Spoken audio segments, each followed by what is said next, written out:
Finley to throw. Over the middle, intercepted. Wolford again. Wolford the other way at the 30, the 40. Wolford to midfield. Miles Wolford with the pick. The Heels on the doorstep of an enormous victory. Williams is the running back next to Howe. Play action. Howe will now lob it down the near side. Newsom with a man all over him. Pins the ball against the back of the defender and brings it in.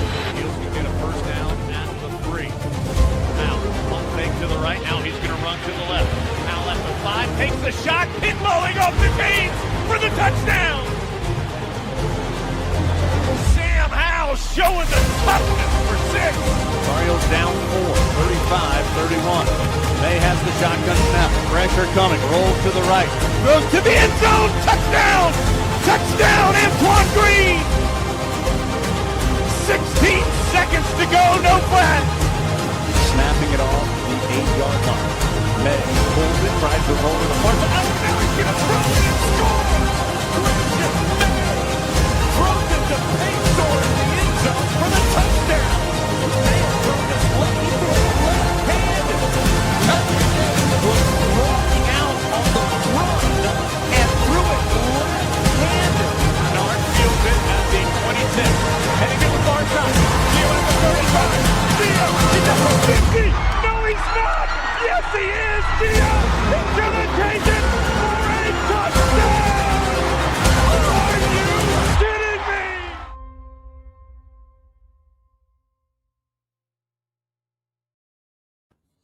What's going on, guys? Welcome in to the 700th edition of the Heel Tough Blog podcast here on a Tuesday night, 11 days before the start of the 2026 season.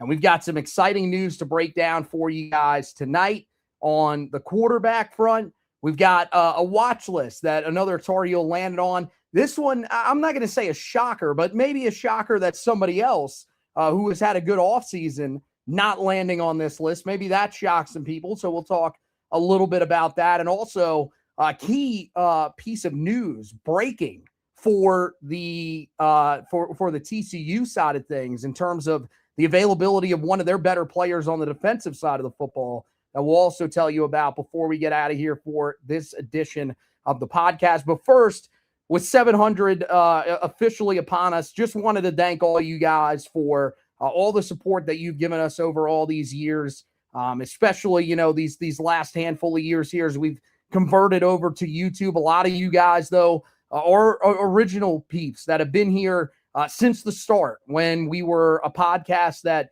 was pretty small to begin. And we really could not appreciate you guys anymore, and no matter when you joined us. But we appreciate you being here for this ride.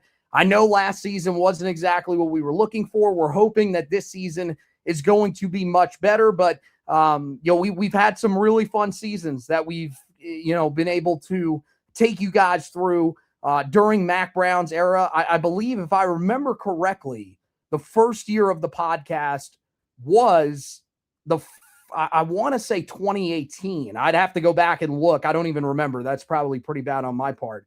But I think it was the 2018 season. So that season started out a little bit rough, but we took you through all of the Mac Brown 2.0 era.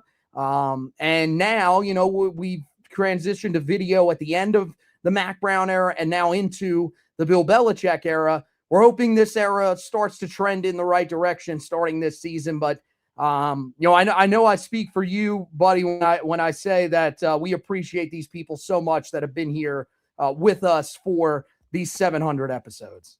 Yep, hopefully they're with us for the next 700, and hopefully we get to talk some of the same highs we've already been able to talk about, and then hopefully we can avoid some of the lows that we've had to talk about along the way. But it's been very fun. Been very humbling seeing where this podcast was when we started it, roughly 8 years ago to where it is now. It wouldn't be possible without, faithful listeners that have been there through the ups and been there through the downs, and enjoyed the highs with us and also experienced some of the lows that we've experienced along the way. You look at both podcasts that we now that we host / co-host. both of them north of 700 episodes. And that's a testament to us and the dedication to be there on a day in, day out basis. But we'd only do it if there was an audience there. If it was only worth investing so much time that we do invest into this thing.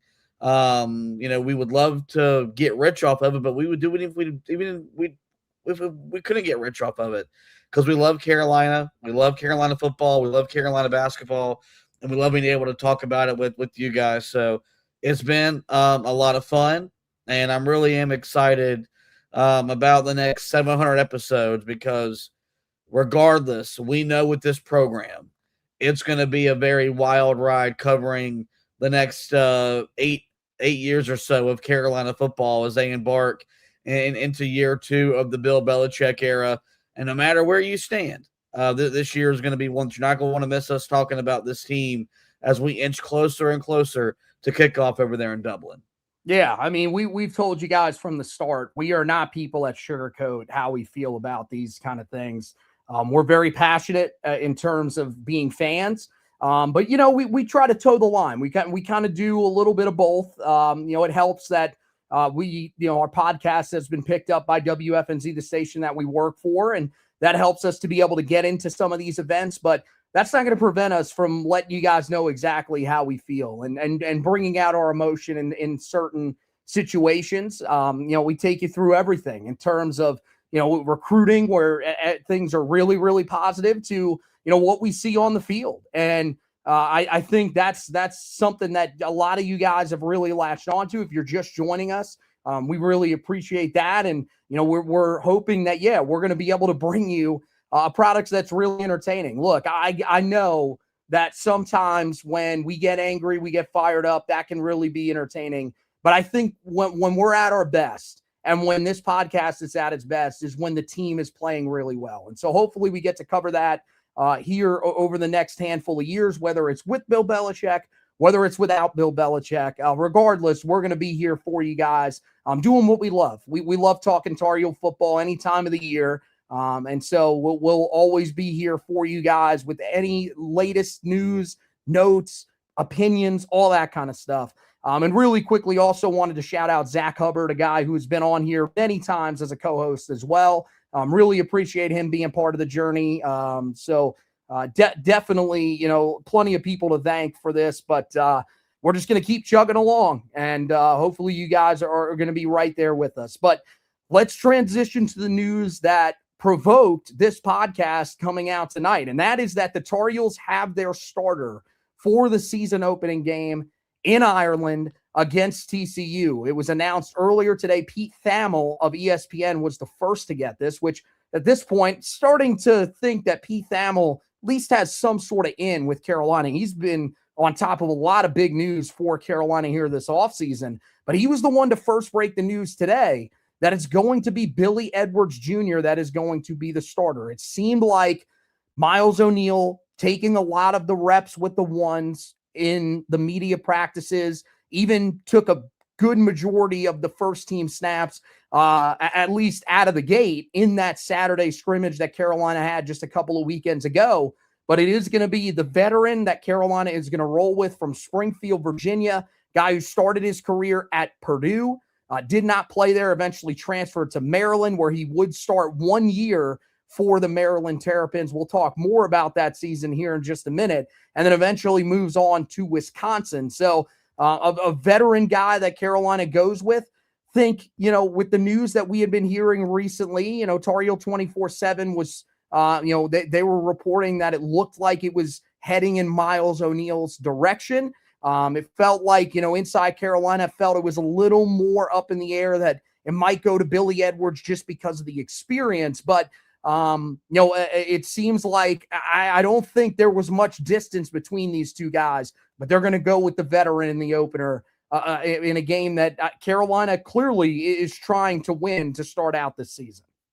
Yeah, and we both made it very clear this is where we've kind of thought all along this is how it would end to begin with Billy Edwards being Carolina's starter, because I do think on the surface, when you're trying to just look at that game individually, he might give Carolina the best chance to win the game. just from an experience perspective. He's played more power conference football than Miles O'Neill has.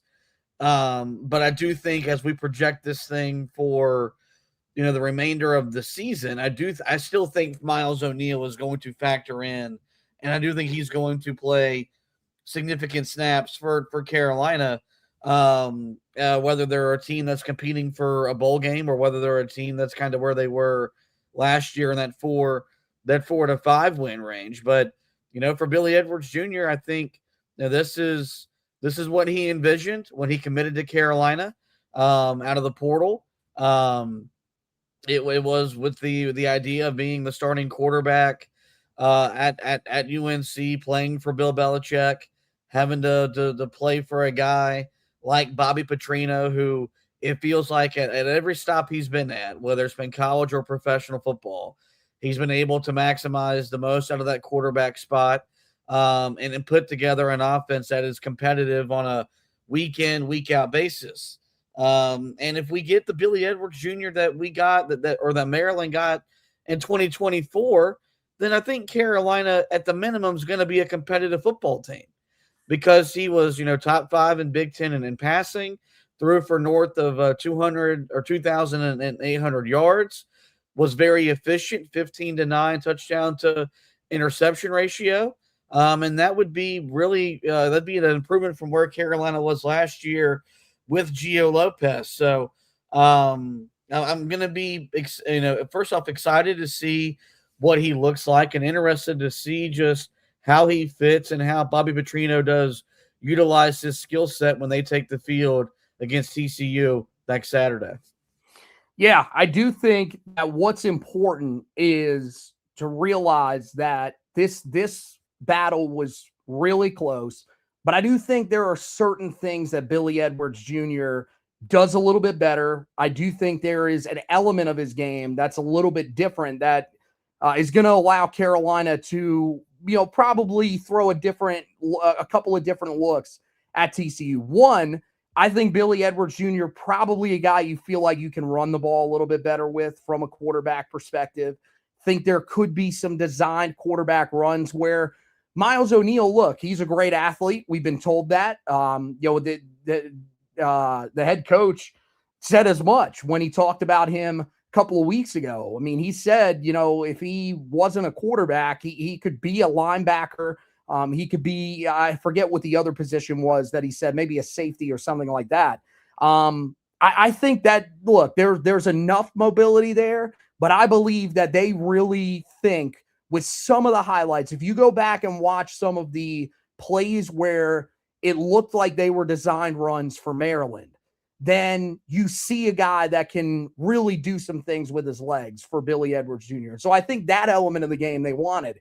But the reason that he ultimately won this job, based off of what, I was hearing in some of the podcasts, going back and listening to both the Heel Report from Tar Heel 24/7 and Inside Carolina's podcast, is because Miles O'Neill had 2 issues that are really difficult to overcome in terms of being a full-time starter. When you hear them saying, hey, he needs to improve his decision-making, he needs to improve his accuracy, those are 2 really difficult things to overcome. You got to be accurate with the football. We've heard a lot of overthrows, and those can lead to turnovers. That's certainly not something that you want to see for Carolina. And then, decision-making, just, I would imagine forcing passes where he didn't necessarily need to.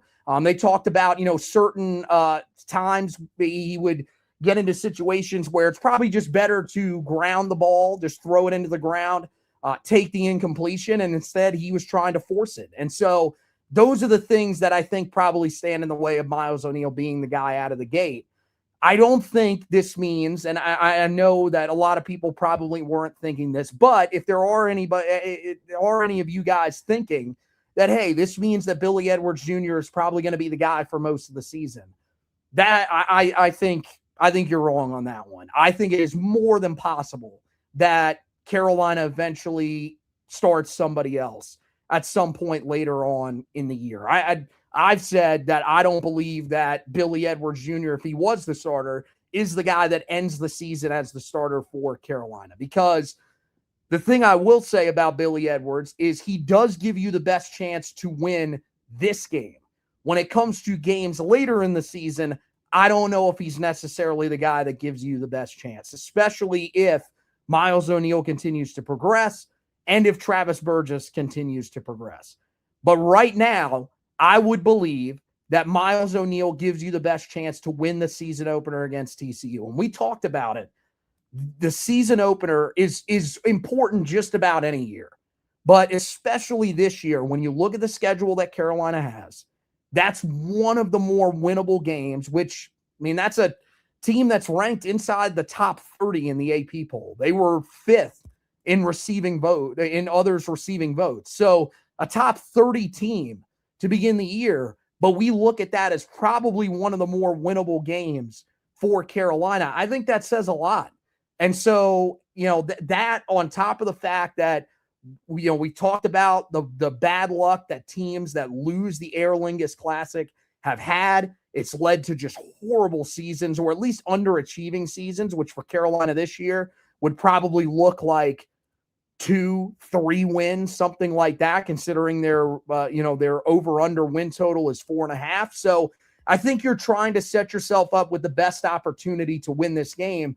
And I think that's why you go with a guy like Billy Edwards. Expect that there could be some quarterback run plays in there. But the other thing is that this is going to be a guy that, based off of his time at Maryland, you're going to see a lot of short and intermediate passes. He's going to be carving you up through the dink and dunk passing game. But if he's accurate, if you can get some guys that can make some plays after the catch, then I think you can put together a good performance against the Horned Frogs. Absolutely. And I mean, we know Carolina wants to run the football. And I think if they can run it the way that they want to run it with Benjamin Hall and Damon June, then all you really need him to do is just manage the game. And that was, in a lot of retrospect, that's what Carolina was asking Gio Lopez to do last year. But even when the offense was taking steps forward in the back half of the year, just wasn't able to make those critical throws that were the difference in extending a drive, so on and so forth. So yeah, I mean, to me, I look at this as this is a TCU decision. This is we made this decision for this game.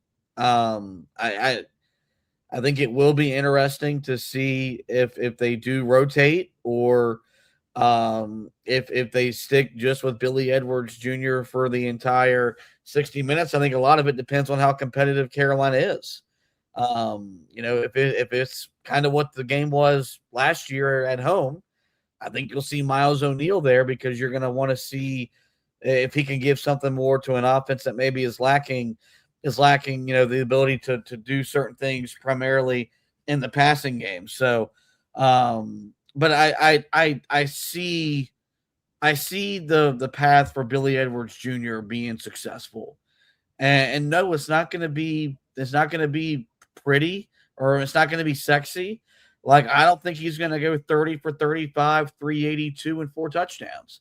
You're probably talking about a dude that, best case scenario, Carolina throws the ball, 20, 25 times. He's probably, 18 for 25, probably sitting around 200 yards. And a lot of that, as you mentioned, is going to be short, get the ball out of his hands quick. And I do think something that the Carolina wide receivers didn't have a chance to prove last year is, I think Jordan Shipp is a dynamic playmaker. You just got to get the ball in his hands. I think Trek Kekuna, I think that's a guy, if you can just get him in space, it doesn't have to be a 15-yard route for it to be an explosive pass play. Just get him the football, make a guy miss, and then see what they can do with the run after the catch. We know how versatile these tight ends are, how athletic they are. They're not going to be running, 20, 25-yard routes. They're going to be a lot of short intermediate stuff. So, I see the vision for why they made this decision. And I'll be pulling like hell for Billy Edwards to play at a high level just because of what happened to him last year. Just didn't ever have the chance at Wisconsin to be the type of player that Wisconsin brought him in to be. And there was I know they were very high on him after after the way he played at Maryland back in 2024.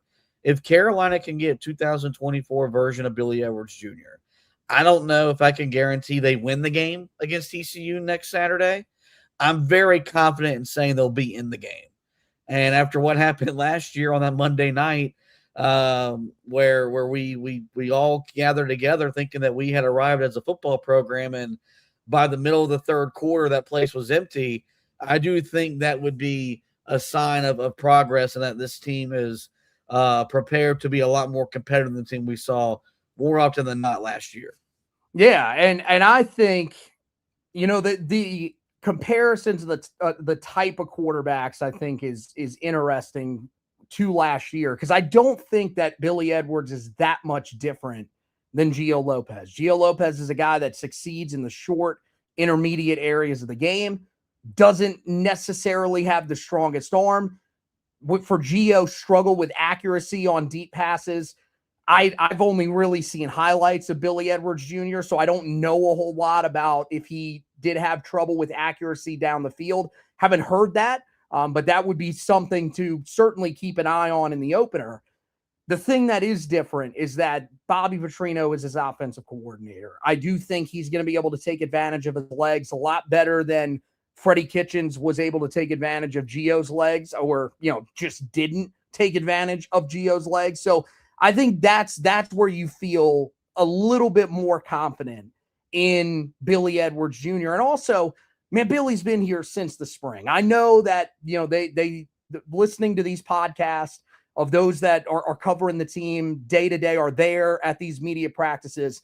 They said that he wasn't healthy back in the spring. But even still, he was out there practicing. He was able to go through the playbook. He developed the relationships with the guys on the field.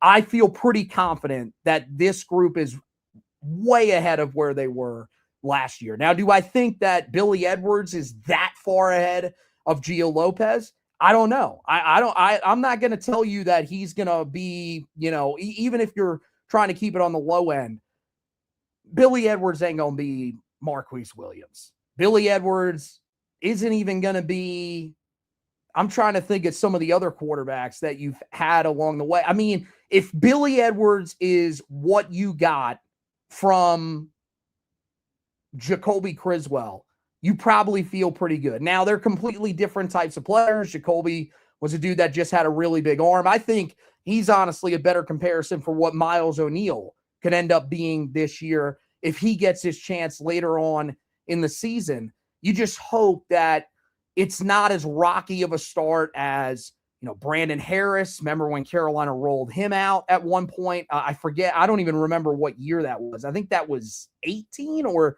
maybe it was 17, where Carolina rolled him out there. And then, you go back to Jacoby's year at Carolina. That was a year that, he didn't end up winning the starting job. Wasn't even the second quarterback that Carolina ended up going to. It was Max Johnson in the opener. He gets banged up. They go to Connor Harrell, and then eventually they get to Jacoby Criswell. So it could be something similar like that this year, of course, hoping that it's not a severe injury like what you saw with Max Johnson. But I think there might have been a scenario where even with Max Johnson that year, in order for Carolina to get to their peak, they probably needed to turn to a guy like Jacoby Criswell. But, this could be a guy similar to Max Johnson, where the staff just feels like his veteran presence, the accuracy that he has, ends up doing enough to give Carolina a chance to win. And, I mean, you go back to that game against Minnesota. I mean, Carolina did enough to win that game. So I think that's what you're hoping for in this circumstance. When I look at Billy Edwards, I think, in terms of season long, what does it ultimately mean for Carolina?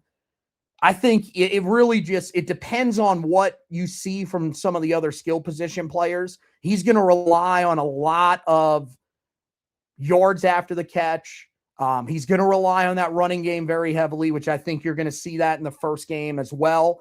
They're going to need to run block very well up front because I think they're going to use the ground game a pretty good amount. You're going to see Ben Hall carry the ball a lot. You're going to see Damon June probably get a decent amount of carries in there. If they can run the ball consistently, and then you get the ball in the hands of guys like Trech Kekauna, like Jordan Shipp, maybe he's able to do some things after the catch, more consistently than he did a year ago. And then, maybe hit a shot down the field or two to a guy like Mason Humphrey. The tight ends also could factor in. I trust them a little bit more this year.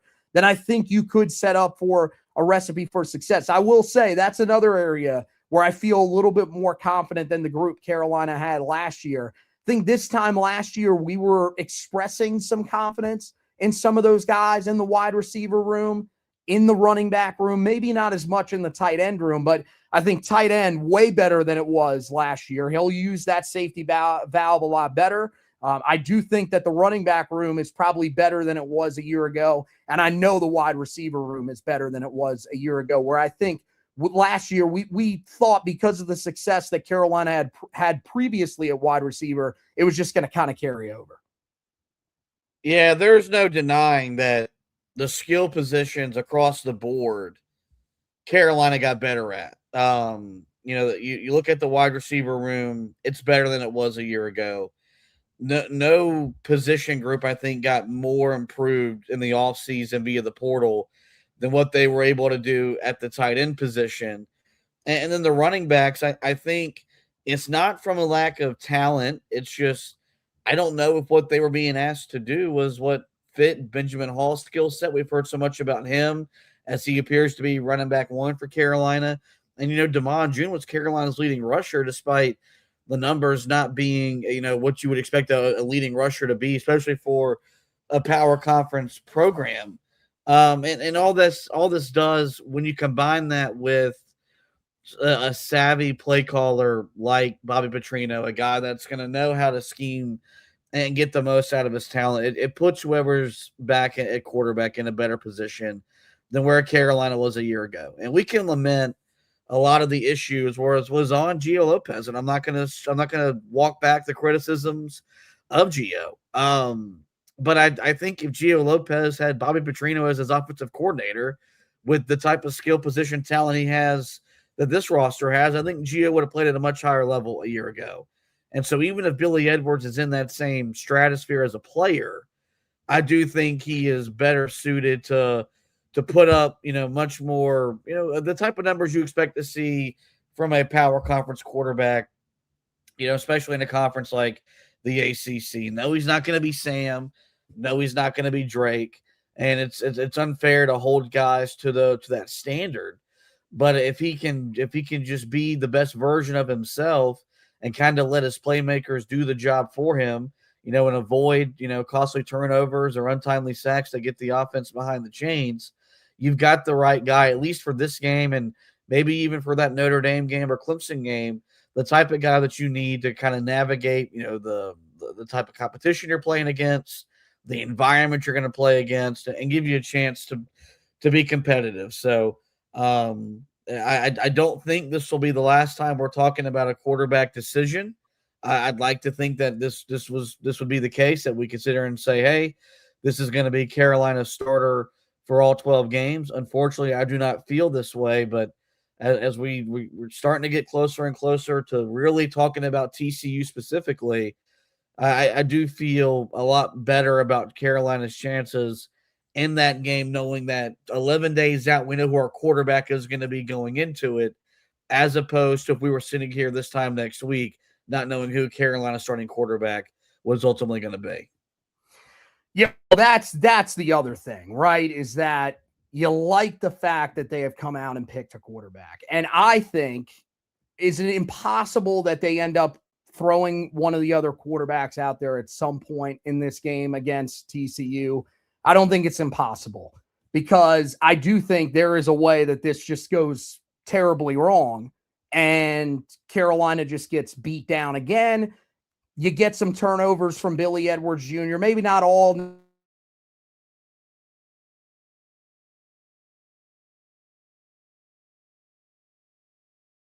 I would be outside of that, outside of a disaster scenario, which is on the table because many people believe TCU is going to be pretty good this year. They think they're going to at least probably not compete to win the Big 12. I think most people believe that's a race between Texas Tech and BYU, but maybe top 4 in the Big 12 this year, maybe even third. I think people do believe that could be on the table this year for this TCU team. That's at the high end. I do think that there are still some concerns for that team coming in. I mean, they have to roll in a new starting quarterback, a guy that's coming from the FCS level at that. But I do think there are some pretty big hopes for them. So it's not impossible. But yeah, I think they're going to give Billy Edwards this game against TCU. They're gonna let him go out there, show what he can do. I think he's going to be able to keep Carolina at least in the game. I don't know if he's going to really give them a chance to win it. We'll have to ultimately see. I'm probably a little bit more positive than some of the national people on that front, where I think he does actually give Carolina a chance to win the game. But, you know, it's even if he just puts together a solid enough performance, comes out, you know, the next week against 2 weeks after that, because they do have the bye September 5th, comes out in the home opener against East Tennessee State, looks good enough. Think, you know, then you go through that stretch where you got Clemson, you've got Notre Dame. Think after Notre Dame, that could be the time where you see them say, you know, we're 1-3. Billy hasn't been bad. Maybe that's when Miles is ready. Maybe that's when Travis Burgess is ready. Either one of those guys. And they say, hey, you know, Billy gave us a chance to compete in some of these games, but we need, you know, down the stretch of the season, we think that these guys are in a position to give us a chance to win some of these games. I could see that being how it ultimately goes. But I mean, there's also a chance, you know, he was a starter at Maryland. I will say that the talent around him at Maryland wasn't great. Now, I don't know how great the talent is around him here at Carolina. I'm not pounding my chest saying this is one of the most talented rosters in the ACC. Far from it. I think you're just hoping they can be somewhat average this season. But that's what I'm looking for from Billy Edwards. Can you just be average enough? Because if he is, then I think he can do enough to win 4-5 games. I just don't know if he's a guy that's going to be able to get you to 6 wins. That's where I think you might have to turn to one of the younger quarterbacks at some point later in the season to be able to win some games that maybe you don't expect to win. Now, that's going to be up to them to be able to do the right things and take the steps forward that they need to get in a position to show you, yes, we can provide better than what Billy Edwards is providing. But, I mean, if he puts up similar numbers to what he did at Maryland, if the guys behind him, if O'Neal continues to struggle with decision-making and accuracy, if Burgess, you know, kind of plateaus out just a little bit here in this freshman season, I think he's going to be fantastic, just judging off of what I saw from him in high school and then some of the reviews that he's already getting in fall camp. Then I think, yeah, he could be a guy that down the line is your guy, but maybe that just doesn't come to fruition this year. I think Billy can get you close. I would say a solid 5-win quarterback. It's just, is he a guy that can get you over that hump with the schedule that you have to get you to that 6-win mark this year? Yeah, I think that's the best way to put it. He might be the best bridge quarterback that Carolina can utilize in what feels like a bridge year. Like we know the message inside the Keenan Football Center is, hey, 2027. And we still got to figure out what their identity or what their idea of competing is. I'll be interested to see if they think that they are ready next year after another, recruiting class, another transfer portal cycle. If Bill Belichick's still in Chapel Hill, is it like 8-9 wins, or are they maybe up in the ante where they think they can maybe compete for a double-digit win season, maybe finish top 3 in the league? We'll have to wait and see where we are this time next year. But if that's what Billy Edwards is able to provide them, a bridge to the future, allow these guys to grow within the offense, just get even more and more comfortable as student athletes at Carolina while getting, used to learning how to prepare under Bill Belichick and learning the offense that Bobby Petrino wants them to run, then I think you could look back and say this was a successful addition via the transfer portal. And I think that's something where I would be like, I'd be okay with that. If we are 1-3, which is very much on the table, and we could be a much more competitive team than we were a year ago, I would still probably understand them making that move, making that decision. But if he's playing at a competent level and he's giving Carolina a chance every Saturday and they want to ride this thing out, I understand that too. The unfortunate thing was last year, they didn't have that option because even when you went to Max, he was a limited quarterback just because he probably wasn't ready to be on the football field when you think about the injury he was coming back from. And it was just a real, sign of his perseverance and his football character that he was able to get his body ready to play, but he was still a compromised quarterback. If they get to the point where they feel like they got to make a move, the room is in a much better position this year as opposed to last to make that move and still give this team a chance to win football games into October and on into November.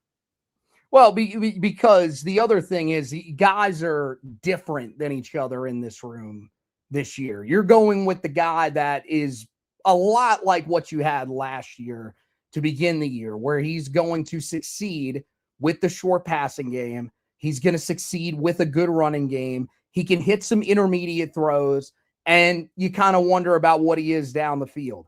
The guys behind him, that Miles O'Neill can throw the deep ball. It's just about the accuracy. Travis Burgess can throw the deep ball. It's pretty much the same thing. For him, I don't know if there's nearly as many concerns. When they've talked about the group as a whole, they've said that they haven't been overly accurate. I think Billy was the more accurate of the group. Miles has gotten a lot of the focus because he was the other guy that was looked at as being in the starter battle. So I don't really know where Travis Burgess is at in terms of his accuracy, his decision-making. But I do think that it is possible that these guys progress as the season goes along. And like I said, it's up to them. They've got to take the steps to show that we should be out there. Because here's the thing. The reason why they don't go with Miles O'Neill in this situation is, let's say he's still struggling with the accuracy, the decision-making, could lead to some turnovers. Even if there's no turnovers, just a ton of incompletions in this game. With Miles O'Neill, he doesn't have the floor that Billy Edwards does, where if he starts that TCU game and the worst case scenario happens, Carolina gets blown out.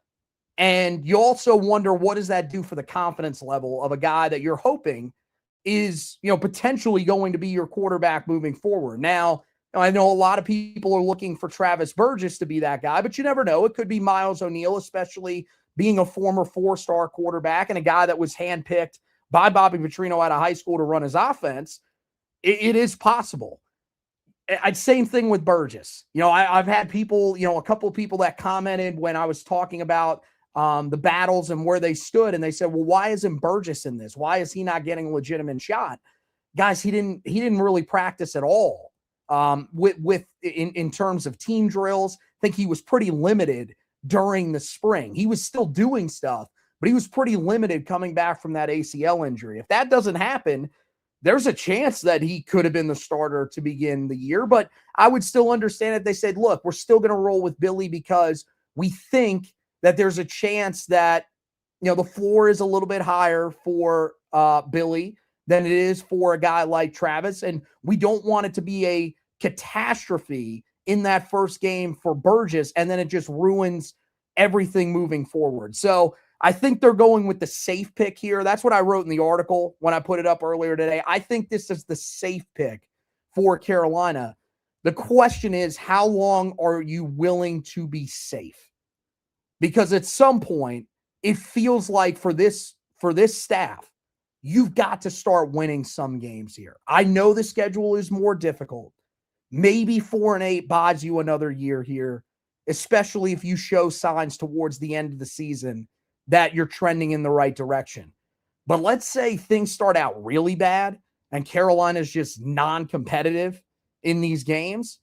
Well, then, yeah, there are going to be some questions. So I think for this staff, they feel like right now we'll roll with the most accurate, safest quarterback, and we'll see how it ultimately pans out. I have, higher hopes for him than I did.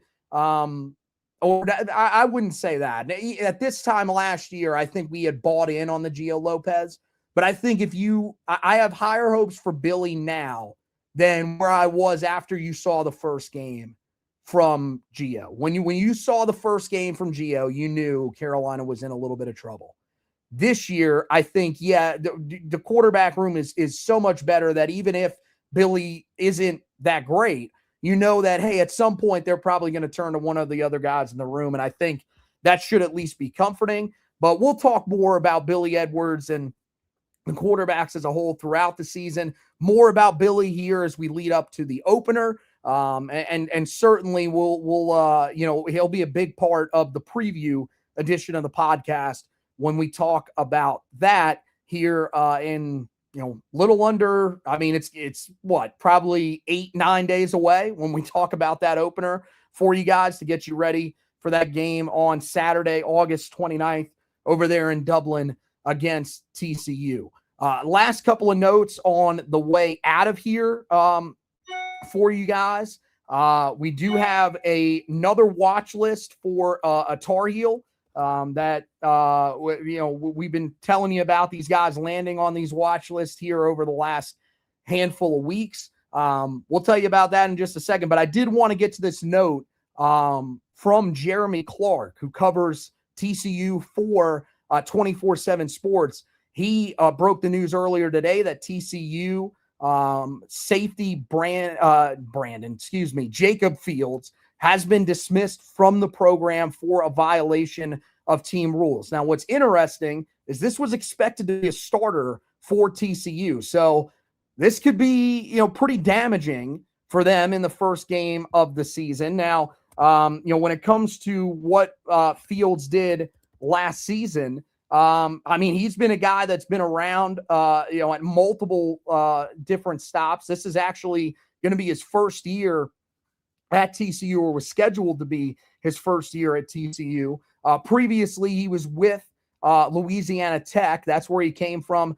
Was Conference USA Defensive Player of the Year a year ago. Had 92 tackles, 3 interceptions, 2 of which he took back for touchdowns, and 5 pass deflections. Was regarded as one of the better all-around safeties that was in the transfer portal when they got him. So this is a pretty significant loss for TCU. We'll see how they make up for it. I don't think that it's something that all of a sudden points you in the direction that Carolina is going to be able to tear up that secondary in this first game, but it's certainly something that is notable and worth keeping an eye on here as we get closer and closer to this first game and throughout that opener there in a couple of Saturdays. Meanwhile, the watch list member that we told you about, that is going to be Damon June for the Doak Walker Award. Now, what's interesting here is Damon June, we've seen consistently running with the twos, is projected on a lot of the depth charts that are being released by those that cover, that have been at these practices. A lot of people have him as the number 2 running back. Benjamin Hall not on that watch list. So that'll certainly be something interesting. But I think, that's kind of something that I think we'll see, evolve throughout the season is, Ben Hall might be able to have a pretty successful season for himself. But don't count out Damon June having a big piece of that, the carries in the backfield this upcoming season for Carolina. Because I thought what he showed last year while being thrown into that role pretty early as a true freshman, I thought he really showed some good things. I think this year they've been able to work on his body, try to make him a little bit more explosive. I'm expecting a pretty nice year from Damon June. Don't think he's going to be the Doak Walker Award winner, but I do think it is notable. People around the country are looking at him and looking at what he did a year ago and thinking that there is some talent there. And so I'll be interested to see how they divide those carries up, starting with that opener and then as they go throughout the season. But that's going to wrap it up for this edition of the podcast. Guys, make sure you head over to the website, HeelToughBlog.com. A little more up there about Billy Edwards Jr. and the decision to go with him earlier today. Make sure you go back and read that article. We got plenty of other articles that are going to be coming out for you guys. I know both Tar Heel 24/7 and Inside Carolina have put out their list of freshmen that they think will have an impact this season. I'm also going to tackle that because I think just from looking at theirs, there's a guy that I think deserves to be in there. There's some other guys that I feel pretty good about as well that they had on their list, but there's one guy in particular that I think needs to be talked about. So I'm going to put out my list of the 5 freshmen that I think could have some impacts for Carolina this season right out of the gate to begin their careers. And then we'll, of course, have breakout players, bold predictions. That'll be coming for you. We're going to combine that into one podcast. We'll also have the season predictions where we go through the schedule again and give you our official record predictions for the upcoming season. That'll be another edition of the podcast